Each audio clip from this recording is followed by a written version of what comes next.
Espionagem causa mal-estar entre Brasil e Estados Unidos. A presidente e empresas brasileiras, entre elas a Petrobras, podem ter sido o alvo.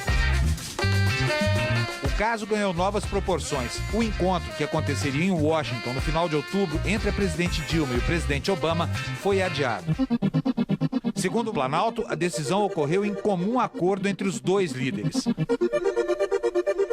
As denúncias partiram de documentos secretos do ex-agente da NSA, a Agência de Segurança Nacional dos Estados Unidos, Edward Snowden. Elas foram divulgadas aqui no Brasil pelo blogueiro americano Glenn Greenwald. Em nota, a presidente Dilma considera grave e um atentado à soberania nacional a interceptação de comunicações e dados. Porta-voz da Casa Branca, Jay Carney, disse que Obama está trabalhando pelos canais diplomáticos para superar essa questão. Dilma conversou com Obama por telefone. O presidente americano prometeu uma revisão nos procedimentos da NSA. Apesar da crise política, o governo brasileiro quer demonstrar que não há paralisia nas relações diplomáticas e econômicas, mas defende uma regulamentação contra a espionagem ilegal entre países. Esse deverá ser um dos principais temas do discurso da presidente na abertura da Assembleia Geral da ONU nesta semana em Nova York. Para falar sobre interceptação de dados, grampos telefônicos e invasão de sistemas, o Canal Livre recebe hoje Vladimir Brito. Ele é agente da Polícia Federal e tem larga experiência em trabalhos de inteligência estratégica e espionagem internacional.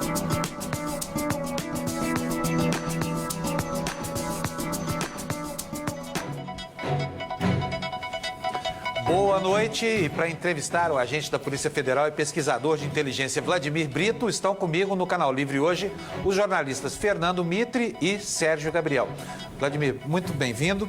Seu currículo é invejável. Você é pós-doutor nessa área. Na verdade, eu sou doutorando com algumas especializações e o mestrado. Ok. Agora, a internet, quando se popularizou aí a partir do final da década de 80 e no início dos anos 90, foi anunciada como um grande pilar da autonomia e da privacidade, da realização pessoal. O quanto a internet é efetivamente segura no plano das individualidades? A internet é muito frágil, né? Sob o prisma dos indivíduos, né? As tecnologias que são utilizadas no dia a dia, seja redes como wireless e assim por diante, os smartphones, tem uma série de fragilidades que tanto existem que são exploradas pela criminalidade, né? Então, obviamente, você tem que ter tecnologias para garantir essa segurança e assim por diante. Os bancos, por exemplo, já tem há alguns anos, a Fenaban divulga, eles têm mais incidentes virtuais do que assaltos físicos, por exemplo, né? Quer dizer, quem tem vida digital não tem privacidade garantida. Essa que é a questão, né, doutor? Tem que se preocupar bastante, inclusive com os dados que você fornece e que você disponibiliza em redes sociais, porque muitas vezes eles estão mapeando o que é a sua vida, a sua rotina, quem é a sua família, né? Agora, quando se fala desse gigante, que é essa agência americana, a NSA, que espiona tudo que ela quer, inclusive a vida pessoal, né, do cidadão. Nos Estados Unidos eles tiveram problema, porque lá teve uma reação, né? A cidadania americana, quando se trata da questão interna, reage de uma maneira. Agora, quando se trata dessa guerra internacional de informações, esse monstro eficiente que é a NSA leva uma vantagem desgraçada sobre todo mundo. Eu fico imaginando que condições nós teríamos de resistir a isso. O senhor acha que nós demos já algum passo no sentido de nos proteger? Na verdade, são três questões, né, que você colocou. Em relação à questão da internet, ela foi uma estrutura criada pelo governo norte-americano, né? Por exemplo, o TCP/IP, que é o principal protocolo da internet, foi disponibilizado pelo Ministério da Defesa. Depois de milhões de dólares em pesquisa, imagina uma instituição dizendo, não, tome para vocês podem usar. Então, eles dentro dela, como isso dono, só né? para explicar, TCP/IP é um protocolo que dá o endereço na rede de cada computador. Exatamente, do mundo, não é isso? Exatamente. Então, existe uma hegemonia norte-americana, porque por trás da internet você tem comércio global, você tem a língua inglesa, você tem softwares e toda uma infraestrutura para a gestão da internet é feita toda a partir dos Estados Unidos. Os 13 servidores raiz, que é quem nomeia, né, quando você tem um site com o nome qualquerband.com.br, ele ele tem que fazer uma referência num servidor raiz desse. Então, um servidor te permite mapear a rede inteira e, em tese, desconectar regiões do mundo, né? Se você dizer, ó, agora ninguém vai acessar os sites dessa determinada região, tecnologicamente pode ser possível. E o controlador da rede, só para o exatamente. E esse são os Estados Unidos. O controlador da rede, em grande parte, embora você tenha organismos multilaterais, de fato, em grande parte. Não só por causa dessa questão política. Os softwares que nós utilizamos todos, grande parte deles também são produzidos nos Estados Unidos. E as agências de inteligência e defesa, como é o caso da NSA lá, ao contrário daqui, elas são os grandes financiadores, né? Dessas pesquisas na área de defesa. A indústria de defesa norte-americana é monstruosa, né? Vídeo Eisenhower lá é a denúncia dele do ponto de vista do peso e dos interesses da indústria de defesa. A NSA, por exemplo, trabalha com o horizonte de estar 5 anos tecnologicamente à frente do estado da arte em tecnologia da informação. Ela tem dinheiro, né, para investir em empresas, tem empresas, startups, como é o caso da Inquitel, da CIA, que financiam projetos, por exemplo, inteligência, mapas, né, inteligência de imagens, georreferenciamento, assim por diante, depois repasso iniciativa privada. Isso tudo é feito com interesse tecnológico. Então, essa hegemonia na rede, né, há poucos dias atrás, o New York Times disponibilizou um arquivo que foi também divulgado pelo Snowden, mostrando supostamente o orçamento da NSA só para poder financiar empresas de criptografia, em que ela compraria a tecnologia das empresas, permitiria que elas continuassem vendendo, né, a sua tecnologia como segura para o restante do mundo, mas ela teria portas para poder acessar o conteúdo daquilo que está criptografado. É como se eu comprasse a senha. Só para o telespectador entender, a criptografia, na verdade, é onde estão os segredos, né? Criptografia são instrumentos que você tem para baralhar, né? Então, vamos imaginar que eu tenho uma carta, eu tenho uma chave que baralha aqueles dados em zeros e uns, em dígitos, né? Em bytes, e depois só quem tem a outra chave consegue desembaralhar para poder entender. Então, teoricamente, se alguém interceptar a minha comunicação, não vai entender nada, porque vai ver zeros e uns ali. Não vai ter sentido. Quer dizer, hoje eu compro essa criptografia, mas o Estado americano já sabe como desvendar esse código. Ao que tudo indica, né, por esse documento, e por se saber que o grande papel da NSA, além de interceptar, é decriptar, né, que é onde está a informação mais valiosa, o que tudo indica é o seguinte: vários softwares podem ter passado por isso. E aí a pergunta: como eu sei o qual é de confiança e qual não é de confiança? Como? Difícil, porque uma vez que o software é compilado, né, o software, enquanto o programador está mexendo, a programação é a linguagem que o ser humano entende, né, que você tem variáveis lógicas, mas que o ser humano entende. No momento que você apertou o botãozinho no programa e compilou aquele dado, ele vira só bits, zeros e uns, você não consegue mais compreender o que está lá dentro. Então, quando você está comprando uma tecnologia que era uma caixa preta, que você não entende nada, você corre o risco de uma parte dessa tecnologia ter sido já desenvolvida previamente com uma porta que permite que uma agência como a NSA entre e colete os dados. Essa é a minha pergunta inicial. Exatamente. Quer dizer, que condições a gente tem de se defender de tudo isso? No caso do software, é garantido que haverá sempre uma porta para a gente entrar quando compra alguma tecnologia ou não? Ou eles vendem a tecnologia, mas segura o software? Pelo peso, não. Você, em geral, a grande parte dos softwares comerciais são softwares que você já compra compilados, eles são fechados, você não sabe o que tem dentro dele. Existem alguns softwares, que alguns inclusive são softwares livres, mas nem todos, são comercializados pela iniciativa privada também, que você entende o que está lá dentro, porque o software você compila ele. O que é importante? Eu não estou aqui preconizando, então agora nós vamos abandonar todos os softwares produtivos que a gente tem que vieram dos Estados Unidos ou de outro país qualquer vinculado a eles, nós não vamos comprar, não é isso não. Mas tem alguns lugares, nós vamos entender o que é fato. Fato é, a princípio, a NSA compra softwares de criptografia e intervém sobre vários outros, porque ela tem um peso econômico muito grande, ela e o Departamento de Defesa norte-americana, sobre essa indústria de TI. O computador foi criado da disputa da Guerra Fria da área de inteligência.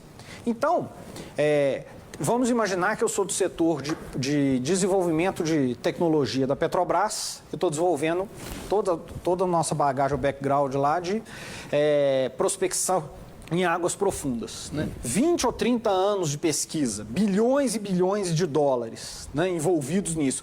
E uma grande vantagem comercial para a Petrobras, vide inclusive o próprio pré-sal, que foi possível por causa disso.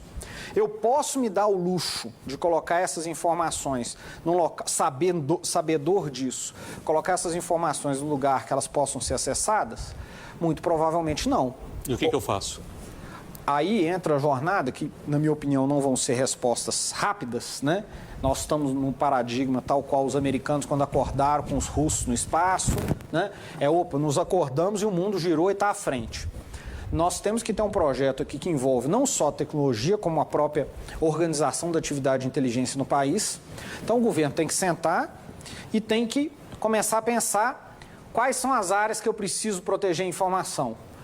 Mapear processualmente, porque eu tenho que proteger a informação, por exemplo, na mesa da presidente, com o sistema operacional que ela utiliza, na rede, no roteador que roteia os dados, e no e-mail que ela armazena os dados, que conforme for pode estar dentro dos Estados Unidos ou de outro país. Quer dizer, nesse momento, isso aí está inteiramente à disposição dos adversários, entre aspas, digamos assim. Dentro desse modelo tecnológico, né, que nós não dominamos essa tecnologia e que tem agências que intervêm sobre elas, como é o caso da NSA, nós estamos. Então nós estamos vulneráveis. Sem dúvida. Agora, houve um momento no passado, logo no começo do primeiro mandato do presidente Lula, em que o governo tomou uma decisão de natureza ideológica. Falou, toda a nossa plataforma é baseada em software público aberto. Então, os gabinetes dos ministros, essa coisa toda, passaram a usar esses pacotes. Ao invés de usar o pacote da Microsoft, usavam aquele pacote padrão que foi desenvolvido primeiro numa linguagem chamada Linux. Uhum. E aquele é um software aberto, quer dizer, qualquer pessoa acessa o código-fonte dele. Na sua opinião, isso foi uma atitude certa do ponto de vista da segurança ou equivocada? Certa. Por quê? Porque é o seguinte, do ponto de vista de política pública, o software livre te permite levar o computador, né, barateá-lo e levá-lo para determinados setores da sociedade, como escolas, por exemplo, que ao custo de você pagar pacotes fechados, você inviabilizaria esse tipo de iniciativa. Mas não deixa vulnerável a correspondência, por exemplo, de alto nível no governo? Sim, pois é. O problema de deixar vulnerável, você usar o software livre, até não precisa ser necessariamente livre, mas um software auditável, né, seja o Linux ou qualquer outro, seria um primeiro instrumento. Só que não basta você usá-lo no sistema operacional. Por exemplo, vamos imaginar, eu vou ter um satélite brasileiro. Ok, é um sistema de comunicação nosso. Aí no satélite eu vou usar um roteador com um software que foi desenvolvido a partir de uma iniciativa do Ministério da Defesa norte-americano. Quem me garante que não tem uma porta, né, nesse roteador que vai transmitir informações ou vai permitir o acesso às informações que estão passando por lá para uma agência como a NSA? Então, algumas áreas que são sensíveis... Como se fosse um vírusinho que fica rodando ali. É como se fosse uma porta que você se conecta a ela. Opa, deixa eu ver o que está passando aqui dentro. Aí eu tenho uma portinha que eu abro, olho o que eu quiser e você já entrega assim? Eu já tenho a chave. É como se fosse assim, é uma tecnologia que eu domino, ela é minha. Eu já fiz com uma porta e entreguei para você. Eles não sabem. Eles compram... Opa, beleza, o software está fluindo aqui. Você tem a chave, entra, abre, olha quando você quer, fecha, sem que eles percebam que você está olhando. Então, por isso que é sistêmico, não adianta uma solução só messiânica, de, por exemplo, eu vou fazer, são iniciativas louváveis, eu vou ter um e-mail seguro, porque é processual. Eu vou ter que pensar o sistema operacional, os softwares que eu utilizo na minha máquina, eu tenho que pensar a rede, eu tenho que pensar os dados que são roteados, por exemplo, eu estou usando um provedor de acesso internacional, né? Eu tenho que pensar sistemicamente. E isso nós estamos falando só sobre o prisma tecnológico. Né? Então, quer dizer, o que você está dizendo é que essa solução lá que foi proposta pelo Palácio do Planalto, de criar nos Correios ou em outra estatal uma central de armazenamento de e-mails própria, não resolveria o problema, é isso? Mexer com o armazenamento não resolveria? É uma etapa, porque obviamente você tem uma capacidade de armazenamento e de interceptação brutal dentro dos Estados Unidos, né?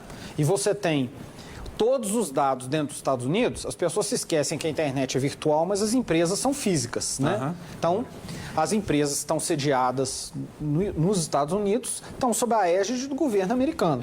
Sob o interesse do governo americano e com todo esse poder tecnológico. O caso da Guerra das Malvinas é um exemplo que eu considero extraordinário, né? Os Estados Unidos declararam guerra à Argentina em apoio à Inglaterra, não é? E quando começaram os combates, os Estados Unidos...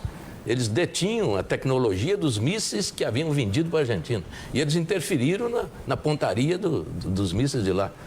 Quer dizer, isso aí, para mim, é a prova definitiva do que significa o poder de intromissão dos Estados Unidos via tecnologia. Numa guerra, eles conseguiram sabotar a arma que eles haviam vendido para um país. Chega um ponto que a solução tecnológica ela se torna tão hegemônica que nós todos acordamos de manhã e você pensa, não, isso é um modelo idílico que nasceu da disposição do homem, né, de trocar informações por aí, né? A internet. E, na verdade, não, é um projeto de Estado. Né? Então, foi desenvolvido, os Estados Unidos tinham uma guerra tecnológica com a Rússia durante a Guerra Fria. A diferença é que o modelo tecnológico norte-americano de desenvolvimento foi mais esperto. Enquanto o russo era todo centralizado, os americanos fixavam objetivos, financiavam a iniciativa privada e diziam, usa a sua criatividade, quem chegar primeiro ganha. Então, eles não podaram a criatividade, né, a livre iniciativa, mas para atingir o objetivo, enquanto os russos eram um passo depois do outro. Por isso ganharam a disputa. Essa fluidez dá uma aparência de acaso, né? De nossa, então as pessoas tiveram iniciativa. Sim, eles usaram a iniciativa, mas financiando, promovendo, garantindo. O Estado americano foi o grande financiador. Que capital de risco conseguiria financiar um evento da proporção da internet? Foi o Estado o grande financiador. Agora, é possível toda essa espionagem sem o consentimento de empresas como o Google, Facebook ou as grandes operadoras de telefonia nos Estados Unidos? Elas têm que fazer parte desse esquema também? É possível. Mas eu acho que talvez não seja provável. Não quero ser leviano, né? Mas uma grande parte delas você tem todo o arcabouço jurídico institucionalizado, porque às vezes a gente acha, nossa, a população americana vai achar incrível que os Estados Unidos estão nos espionando. Existe um arcabouço jurídico que legitima a espionagem dentro dos Estados Unidos, que legitima as ações encobertas, ou seja, você assassinar... A questão do terrorismo?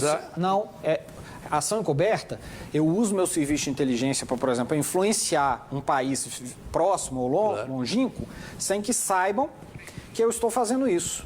Então, para isso eu posso assassinar, eu posso subornar, eu posso promover partidos, eu posso financiar órgãos de imprensa. Isso tudo acontece, veja, com legislação e com sanção presidencial. A revolta da população americana não é essa agenda externa, porque isso eles sabem há muito tempo. Eles apoiam. O que acontece fora dos Estados Unidos, eles apoiam. O problema é lá dentro. Mas a questão das empresas... É mais do que claro, doutor, que o governo americano tem acordo com as empresas para fazer espionagem. O que eu veria nesse sentido é o governo americano é um grande financiador, né? Então, dentro disso tem dinheiro para garantir que se desenvolva. Muitas vezes ele, inclusive, desenvolve a tecnologia e repassa, como é esse exemplo da CIA. Não, pode completar. Então, assim, ele tem essa estrutura. Acho pouco provável que as empresas não saibam, mas acho que ele também domina o aparato de tal forma que, mesmo que elas não saibam, ele ainda seria capaz de interceptar e de coletar os dados. Olha só, o especialista em espionagem Marco Antônio dos Santos faz um alerta para uma outra questão. A telecomunicação brasileira está em poder de empresas estrangeiras. As nossas empresas todas de telefonia são transnacionais. Nós não temos empresas nacionais na área de telefonia, de comunicação, de transmissão de dados. O Brasil não tem nenhum satélite nacional, satélite exclusivo para comunicações militares, comunicações de governo, não temos. Todos os nossos satélites são alugados. Tá? Nós possuímos bandas de satélites alugadas. Ora, se eu te alugo alguma coisa, aquilo continua sendo meu. Nós não somos donos nós somos donos do aparelho celular, mas nós somos usuários de uma linha. A propriedade daquela linha continua sendo de uma empresa transnacional. Então, se essa empresa cedeu algum conhecimento aos norte-americanos, pode não ter sido por crime.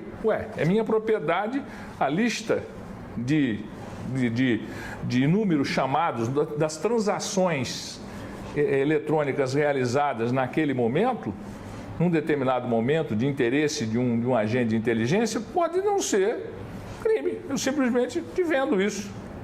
É assim mesmo? Porque havia uma das propostas do governo, inclusive, era a criação de uma legislação que torne inviolável o sigilo digital também.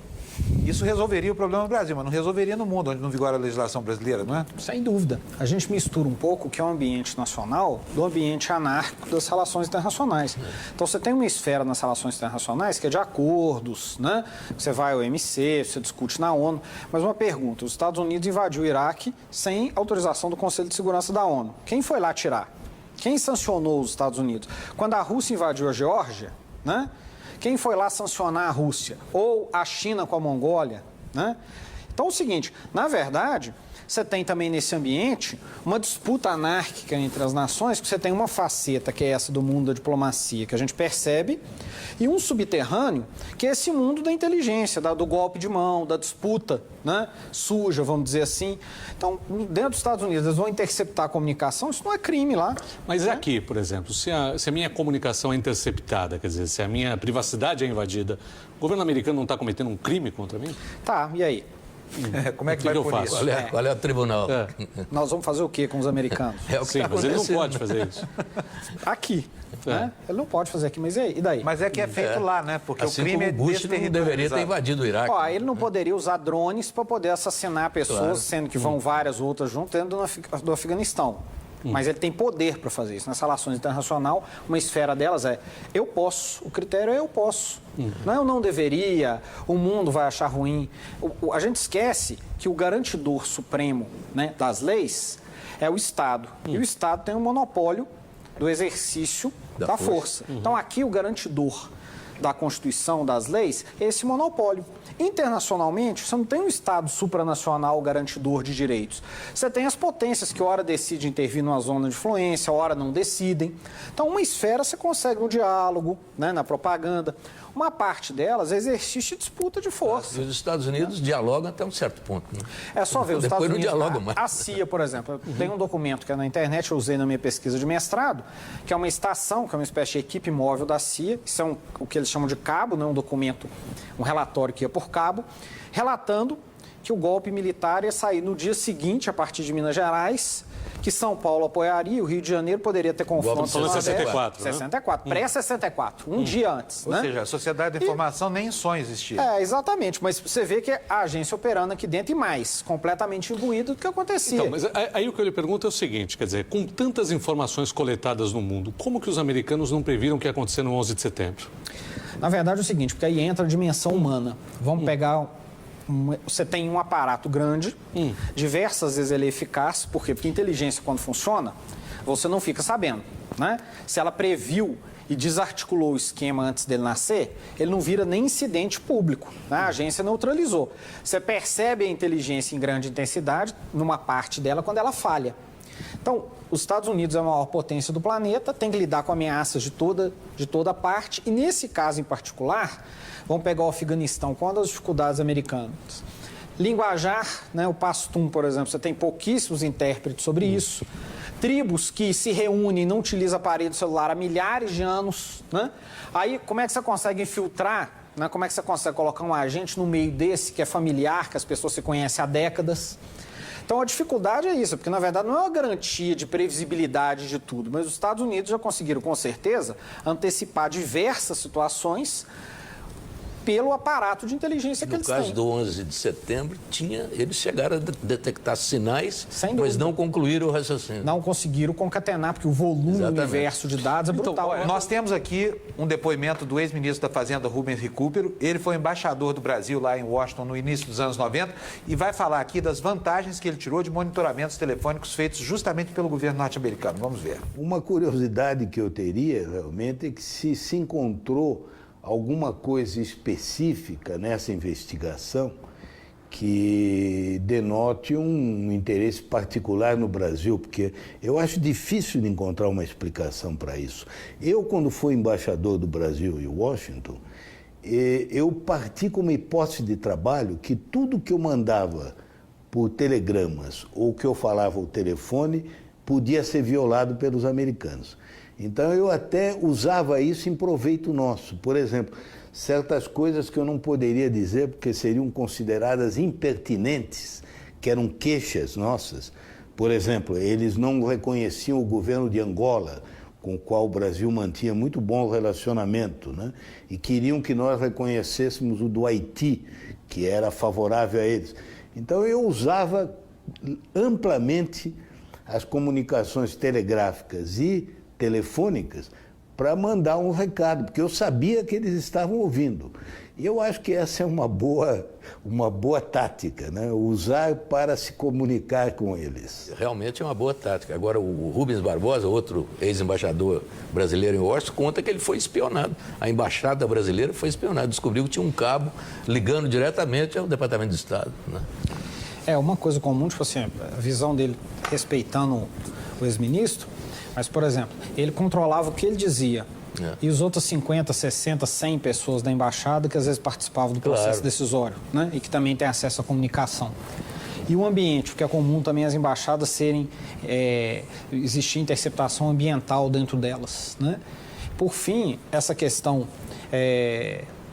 se nós temos informação para proteger ou não, eu acredito que o Brasil tem um desenvolvimento tecnológico grande em determinadas áreas. Nós somos uma economia com grande peso no mundo, não é à toa, né? Mesmo commodities, alguma agricultura, você tem pesquisa da Embrapa que agregaram valor. Você tem o processo de desenvolvimento submarino nuclear e, além disso, você tem um processo decisório do Estado. Imagina o que é o Brasil como um ator regional, ele vai intervir no OMC, na ONU, e de antemão um outro governo sabe a estratégia da Dilma, né? Sabe a estratégia do Ministério das Relações Exteriores ou dos nossos negociadores. É óbvio que é uma vantagem, até porque para construir e manter esse aparato, os americanos gastam dinheiro, né? Os americanos têm um ditado que não existe almoço grátis, né? Eles não estão disponibilizando isso tudo para nada. Mas nós estamos engatinhando demais ainda, né? Por exemplo, não temos um satélite, nós usamos todos os satélites alugados, no caso da telefonia e da internet. O Brasil precisaria do quê? De 1 bilhão para ter um satélite? O preço seria esse? Seria. E, na verdade, desde os militares, nós não temos uma política nacional de informação. Qual é a nossa agenda informacional? Onde nós queremos chegar como nação? Mesmo utilizando tecnologias de outros países, mas entendemos e nos situando nesse mundo. Nós não nos situamos. Minha orientadora, a professora Marta Kerr, do doutorado, tem uma pesquisa mostrando que a França, por exemplo, que já teve uma política informacional ousada, com o Minitel, inclusive, também foi sendo esmagada, né? O Minitel é o bisavô da internet lá. Exatamente. É o videotexto, né, aqui no Brasil. Só que no momento que o Estado perdeu a condução disso, ele passou a ser um seguidor da tecnologia de outro. Não, você não tem que utilizar as melhores tecnologias, mas eu tenho que me situar diante delas. Nós compramos um pacote fechado como se fosse uma miríade, né, de soluções positivas sem nenhuma contradição. E nós estamos vendo que não é. Ô, Vladimir, nesses tempos aí de espionagem eletrônica, espionagem pela internet, o espião, o ser humano, o espião, ainda tem um papel importante nisso? Sem dúvida. Normalmente, as agências de inteligência operam no mundo todo sob cobertura diplomática. Então, por exemplo, o agente da CIA mesmo, ele vai vir no Brasil como segundo secretário de Relações de assuntos culturais, ele vai ter funções subalternas dentro da embaixada. Não só ele, né? Inteligência russa, israelense, assim vai. Esse cara, um dos objetivos dele é o quê? Recrutar dentro do Estado brasileiro, dentro da iniciativa privada. Então ele pode recrutar, tanto ganhando a pessoa ingenuamente para a perspectiva de mundo norte-americano, e que o que ela está fazendo não é nada demais, quanto muitas vezes pagando, né? Suborno mesmo. Subornando. Cá entre nós, num país que a corrupção é endêmica, que ela permeia várias instituições, né? Se o sujeito vende, às vezes, merenda escolar estragada, né, como a gente já vê algumas operações por aí, afetando crianças da nação dele, imagina segredos de Estado, que são abstratos ali, que às vezes não vai ter efeito imediato. Então, com certeza, né, embora não tenha aparecido nesse vazamento de informação, com certeza existe esse tipo de atuação. Ou seja, tem gente ali trabalhando nas altas esferas da administração, provendo informações para esses funcionários. Se não existe, né, que é difícil prever, existe com certeza uma tentativa sistêmica dessas agências, porque me diz, o que é mais relevante? Um e-mail da Dilma, que de vez em quando ela manda, né, da nossa presidente, ou alguém na antessala dela, ou próximo, dentro do processo decisório, que tem acesso a esse fluxo de decisões. Que fala com o poderoso, né? A pessoa que fala com o poderoso fica uma e assim preciosa. Diversas instituições. A tal da contra-espionagem, a própria inteligência britânica foi completamente infiltrada pelos russos na década de 50, em que eles recrutaram estudantes de Cambridge, que ficou conhecido como quarteto ou quinteto de Cambridge, porque tinha sua suspeita que tinha mais um. E eles recrutaram, formaram, ajudaram a potencializar a trajetória desses indivíduos, para eles serem recrutados pela inteligência britânica, irem para posições-chave, e esses caras são responsáveis indiretamente pela morte de centenas de pessoas que estavam atuando dentro de território soviético ou do leste europeu por conta de vazar essas informações. Agora, não sei se o Fábio vai me permitir fazer uma pergunta, eu faço, ele responde depois, a respeito dos nossos vizinhos, porque estamos vendo que nós ainda estamos na estaca zero ou pouco além disso. Eu queria saber os vizinhos aqui do continente, como é que estão. Não responda por enquanto. A gente vai para o intervalo e volta em alguns minutinhos para continuar essa conversa aqui com o Vladimir. Até já.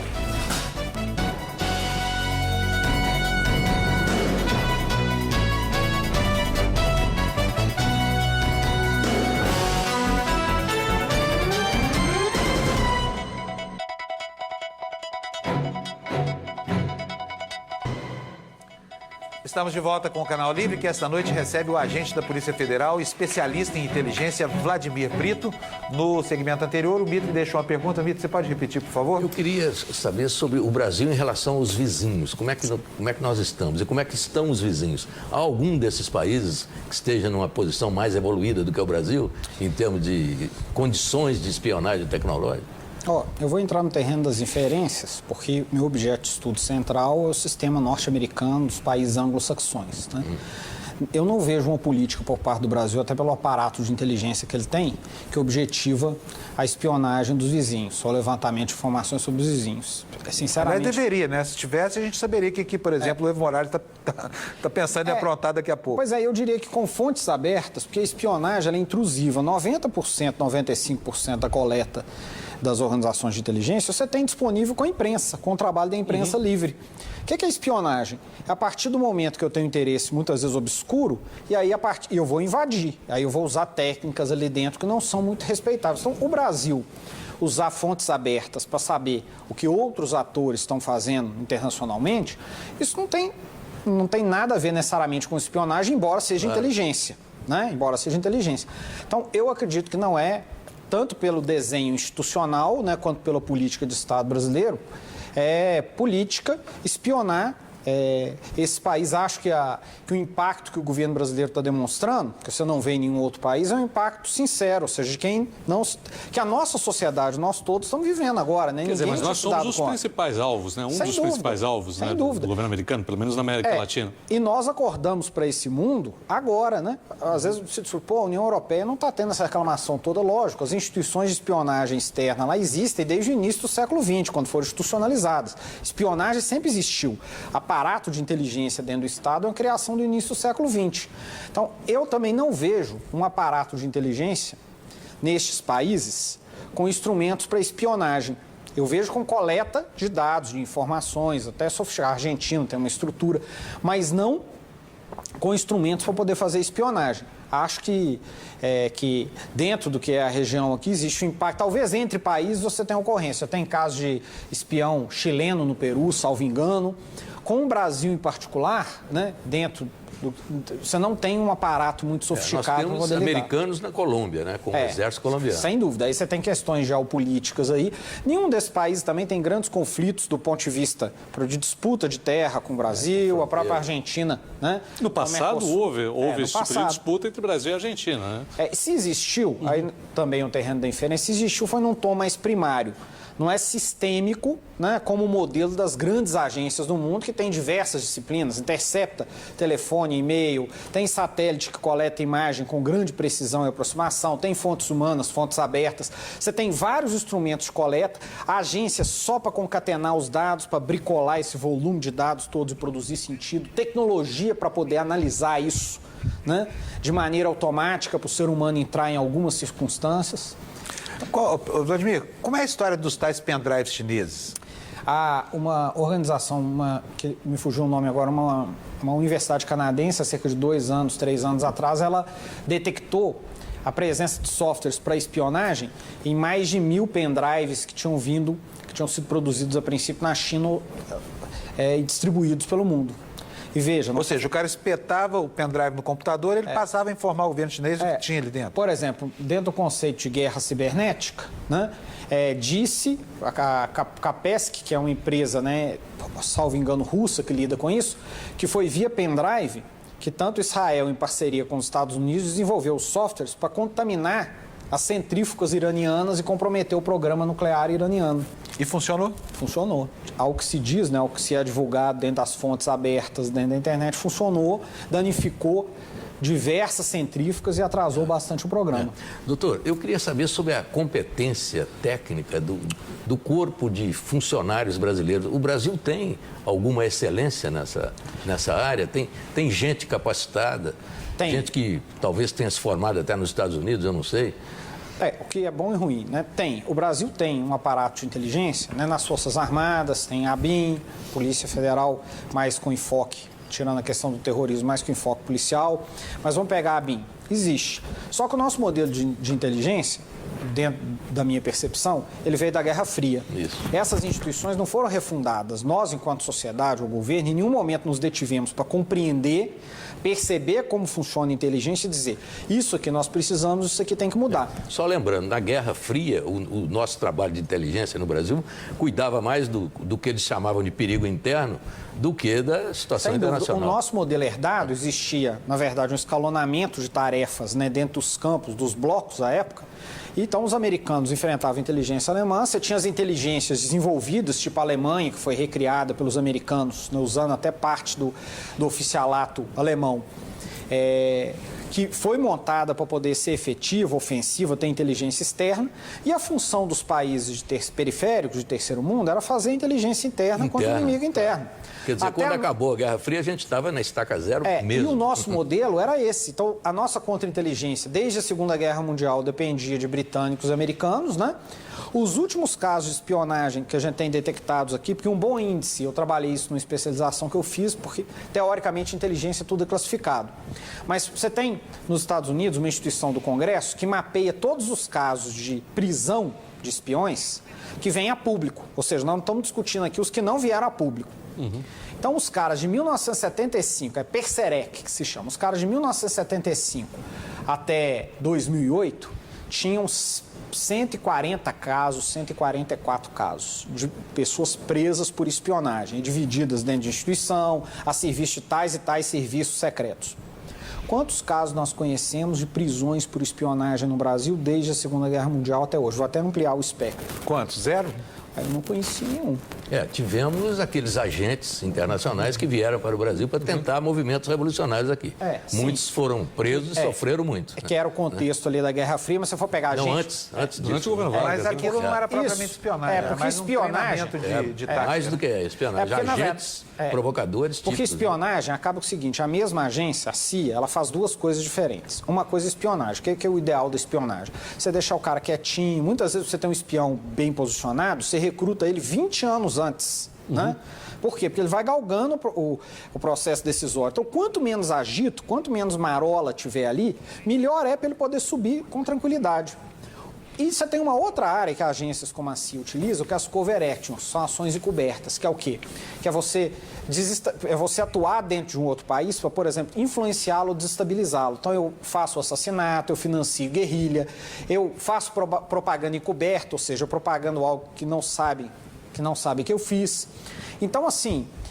são diferenças. Existiram ações encobertas dentro do Brasil, talvez durante o período da ditadura? É provável. E antes, né? Isso. Espionagem... Para implantar a ditadura também. Pois é, agora, espionagem, gente dentro do aparato do Estado, da iniciativa privada, de empresas estratégicas, está lá quieto fornecendo informações, pode, obviamente, existir nos marcos do nosso serviço de inteligência, acredito que deva ter existido, sem ter sido divulgado. Mas pegando um índice público, como existe esse norte-americano dos mais de 140 casos, nós não temos nenhum que foi levado à justiça, processado, pelo menos eu não conheço. Olha, nós estamos falando em violar sigilo, subornar gente, nós não temos nenhum registro disso. Agora, essas todas são técnicas de espionagem, né? São. E depois eu tenho aqui mais uma intervenção do Marco Antônio dos Santos, esclarecendo para a gente por que para muitos espiões nada disso constitui crime ou violação. Vamos ver. Espionagem é crime? Qual é o crime? O crime de espionagem só é previsto no Código Penal Militar em tempo de guerra. Você tem que pegar o espião, quem vai fazer a contra-espionagem, que é uma operação de contra-inteligência, tem que pegar o espião em um crime comum. A apropriação indébita, uma invasão, um roubo, um processo de extorsão. Senão, não é crime. Porque o crime de espionagem ele não é previsto no Código Penal brasileiro, só no Código Penal Militar em situação de conflito. Os serviços de inteligência internacional eles têm um limite muito tênue entre o que é ilegal e o que é legal.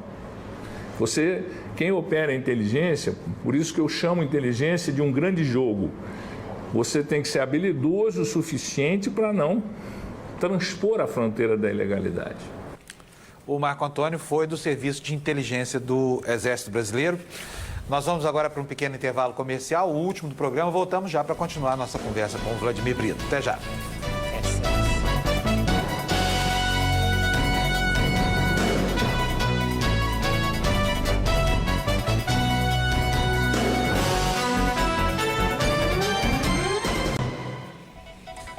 Estamos de volta com o Canal Livre, que esta noite recebe o agente da Polícia Federal, Vladimir Brito, que é especialista em inteligência. Vou passar a palavra para o Sérgio Gabriel, mas antes nós mostramos no segmento anterior um outro especialista em segurança dizendo que muita coisa na área de espionagem, que seria crime na vida civil, acaba não sendo crime. Afinal de contas, a espionagem é crime ou não é? A referência legal que você tem no nosso país é a Lei de Segurança Nacional, né? Que teoricamente é uma lei antiga, salvo engano, de 83, né? E que é genérica. Então, aqui falta ser regulamentado. Além disso, os instrumentos para as agências lidarem com espionagem, é aquilo que eu falei antes. Um agente muitas vezes é recrutado a uma rede de espiões e vão levar décadas, né? Ou pelo menos anos para essas pessoas se posicionarem. Então, muitas vezes, um instrumento, que você tem que usar instrumentos invasivos para acompanhar essas pessoas. Mas como é que as agências brasileiras, a ABIN, as Forças Armadas, a própria Polícia Federal, vão interceptar uma organização dessa se ela ainda não estiver realizando crime em território nacional? Porque é justamente o que ele colocou, espionagem no genérico ocorre com algum fato concreto. Então, nossa legislação é vaga e uma outra referência que ele fez, na minha opinião, muito positiva é pode, inclusive, ser crime aqui, mas no outro país não, né? Vladimir, a gente está aqui falando de Estado, de governos, de empresas. Eu queria te perguntar, como que um cidadão comum, que tipo de atitudes ele pode ter para evitar ser espionado? O que ele precisa fazer no dia a dia dele, no uso da internet, no uso do telefone celular? Existem instrumentos para que ele possa evitar a espionagem? Ou ele só tem que se conformar? Tem que se conformar que ele será espionado. Se for uma espionagem, né, de uma organização criminosa, espionagem da mulher querendo saber se ele tem uma amante, assim por diante, se ele usar os instrumentos de criptografia que você tem por aí, se ele evitar disponibilizar conteúdo demais dentro das redes sociais, se ele limpar, né, os dados dele dentro do computador quando ele sair, se utilizar softwares de acesso anônimo, né, que não permitem registrar o endereço da sua máquina quando você vai, ele vai ter medidas razoavelmente preventivas. Se ele for um objeto, né, de análise do Estado norte-americano, realmente... Aí ele está perdido. O celular. Os smartphones, por exemplo, a NSA já foi publicizado, inclusive pelo New York Times, ela possui tecnologia para acessar todos completamente. Ou seja, nós temos no celular um grande espião, porque a qualquer momento você está localizável. A sua posição precisa no globo estar ali. Qualquer pessoa localizável. GeoInt, que é a inteligência geográfica, né? Os celulares, os smartphones em particular, são um achado. É um araponga. Né? Porque ele sabe onde você está. Né? Alguns, por exemplo, a Chechênia, na época que existia insurgência contra os russos, se diz, né, disponibilizaram essa informação em fontes abertas, que os americanos disponibilizaram as coordenadas do principal líder checheno, que me desculpe, me fugiu o nome agora, porque fazem muitos anos, para que ele fosse morto por um míssil russo. Né? Isso nós estamos falando... Enfiaram um míssil no ouvido dele. Exatamente, não sobrou muita coisa. Não. É isso. Doutor, deixa eu fazer uma pergunta. Nós estamos aqui falando de todo esse aparato americano, de tudo que eles podem fazer e que fizeram aqui no Brasil e tal. A impressão, eles têm 16 agências, estamos vendo, o Estado Unidos tem 16 agências, agora estão criando um novo centro de armazenamento de dados, que é um negócio brutal, enorme, né, numa dimensão que ainda não se conhecia. Eu me pergunto, tudo isso que nós estamos conversando aqui é apenas a ponta do iceberg? Não deve ter muito mais, mas muito mais do que isso sendo sem dúvida, acontecendo e a gente não tem a menor noção. E há muitos anos, para o acordo chamado OCUSA, vamos dizer assim, né, num português chinfrim, na tradução chinfrim, que seria o United Kingdom, é o United States, né? Ou seja, o UK da Inglaterra e o USA dos Estados Unidos. E que depois esse acordo foi feito na década de 60 para 70 e incorporou os outros países anglo-saxões, os de língua inglesa, desenvolvidos Canadá, Nova Zelândia, Austrália, de interceptar dados no mundo desde a década de 60 e 70. Né? Então, ou seja, a internet, na verdade, só facilitou tremendamente porque ela trouxe para dentro da arquitetura tecnológica norte-americana as comunicações. E né? aumentou a dimensão. Você pode ver que a primeira prioridade norte-americana dentro da agenda liberalizante dos anos 90, né, com a queda da Rússia, o primeiro item de pauta a ser privatizado de todos os estados nacionais foi o quê? As telecomunicações. Agora, Exatamente. uma curiosidade aqui. O que aquela centralzinha de espionagem da NSA em Brasília captou de verdade do governo brasileiro? Dá para saber? É difícil, assim, você pode inferir. Eu imagino que todas as comunicações formais, a NSA tem tecnologia para ter invadido as redes todas e ter acessado grande parte das comunicações do governo. Inclusive as telefônicas, de voz? Sem dúvida. Ou só metadados, que são as informações sobre o horário, local? Metadados, porque assim, vamos entender, a NSA é educada dentro dos Estados Unidos, então ela é comandado judicial, porque existe a Constituição americana, ela não é doida, né? Ela forçou ou não forçou as empresas de telefonia a dar os metadados, ou seja, informações de hora da chamada, quem chamou para quem, assim por diante. Sem Mas conteúdo. sem o áudio. E que a população americana, sem o conteúdo, que a população americana, uma parte da população americana achou um absurdo. Mas isso tudo é com autorização legal. Aqui, ela não vai pedir autorização legal porque ela está claro. espionando. Agora, Mas, eu perguntaria, doutor, seria necessário um centro da NSA em Brasília? Para quê? dependendo Precisa? do tipo de tecnologia que eles estão utilizando, se não é captável à distância, se você tem que ter, é mais mecânico, você tem que às vezes interceptar fisicamente alguns locais, você tem distância geográfica, né? Por entre os exemplo, a instrumentos. comunicação de voz no telefone celular. É. Que ela está limitada a uma determinada região. Por exemplo, conforme o caso, conforme o tipo de chamada. Então, você tem uma arquitetura tecnológica, vamos dizer assim, um quebra-cabeças tecnológico, que eles vão solucionando, né? Que eles vão montando a tecnologia oposta para captar as informações de acordo com o contexto. Com certeza, se teve uma estação aqui, é porque existia uma necessidade tecnológica do tipo de dado que eles conseguiam cobrir, que eles não cobriam à distância. Havia uma razão. Agora, doutor, a sua percepção, pessoal, você acha que em quanto tempo o Brasil já pode ter dado um primeiro passo concreto no sentido da sua proteção, quer dizer, da nossa proteção? Se o nosso país não ficar naquele populismo tradicional, né, da solução messiânica de curto prazo, e analisar, perfeito, nós acordamos num mundo que é mau, né? Nós achamos que era idílico, mas vimos que o buraco é mais embaixo. Nós vamos lutar politicamente, anunciar na ONU, discutir isso tudo, mas nós temos que pelo menos nos precaver. Então é criar uma agenda para entender quais são os locais que são sensíveis, que tipo de tecnologia eu tenho que ter, né? Como é que esses atores atuam. Meu sistema de inteligência funciona? Ele tem o modelo que eu quero? Ele tem os instrumentos para poder combater isso? Porque, na verdade, hoje a gente finge que tem uma estrutura de inteligência, mas, ao mesmo tempo, finge que dá para essa estrutura instrumentos para poder realmente investigar e combater a espionagem. Então, nós temos que ter uma estrutura efetiva e nós temos que dar instrumentos para quem estiver nessa efetiva, com a confiança da sociedade, possa atuar para nos defender. E que tipo de compromisso o governo brasileiro tem que ter do governo americano em relação à espionagem? O que é concreto e o que é... Eu acho que ele tem que ter um compromisso do governo norte-americano, né, de que não fará isso mais. Mas, sinceramente falando, ele não tem que funcionar desse jeito. Porque o Obama falou com a presidente Dilma, né? Eu vou ver o que eu posso fazer. Não, claro. E o modelo de hegemonia norte-americano foi todo construído, e das grandes potências da vez, em cima da hegemonia informacional. Esse é um dos pré-requisitos, né? De você conseguir obter informação privilegiada, incidir informacionalmente sobre os outros povos. Está diretamente associado até o conceito de soft power.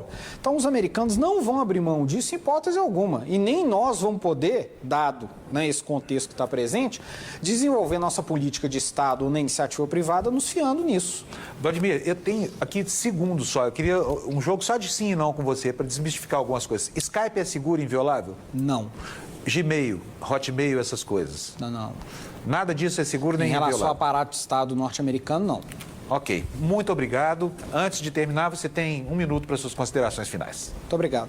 Não, o que eu diria é o seguinte, é um momento, ao invés da gente ficar se lamuriando enquanto sociedade, né, estamos aqui, somos vítimas, o Brasil é um ator global, adquiriu projeção, saiu de uma dimensão regional para ter um peso em algumas dimensões das relações de poder que é global.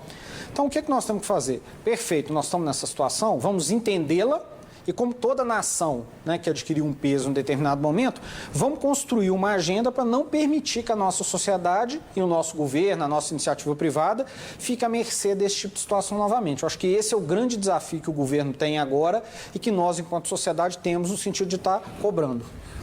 O Canal Livre de hoje está terminando por aqui. A gente agradece a presença do agente da Polícia Federal, Vladimir Brito, e também dos meus colegas Fernando Mitre e Sérgio Gabriel. Uma ótima semana, a gente se encontra aqui no domingo que vem. Até lá e boa noite para você.